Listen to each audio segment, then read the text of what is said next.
What's up everyone, this is Bronyark here with a great piece of Final Fantasy XIV Twitter drama for you all. Apparently this content creator here named Llamatodd made a tweet about his frustration with FF14. All pretty understandable stuff here. But what got the Twitter squad into a tizzy is this bit at the end here. Llamatodd listed a few reasons why someone would still be playing this game while it is in the state it is. And I gotta say, while the rest of the tweet is hit or miss, this section's pretty spot on. To paraphrase it, basically if you're still playing Final Fantasy XIV, you either have a house and are forced to pay digital rent for it, you primarily do social events or role-playing, you're doing raiding content, you're still getting through the MSQ, or, and this is the one that's caused the drama, you are a white knight who acts like Lego people singing everything is awesome.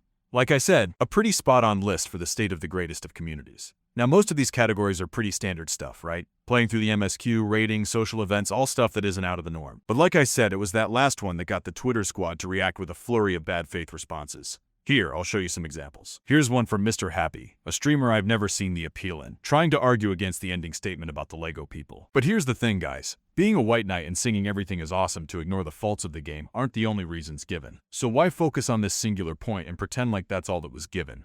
Mr. Happy, you're a FF streamer. You have monetary reasons to play Final Fantasy. Let's not pretend like you have immense amounts of fresh content at your fingertips and that's why you play. Here's another tweet. This time from this guy, someone with a history of white knighting for Final Fantasy XIV. I won't get into that whole rabbit hole here, but I'll have my editor throw in a link to a video going over it from a channel I feel has done a good job at doing so. So enjoy that if you want to. Anyways, back to the tweet.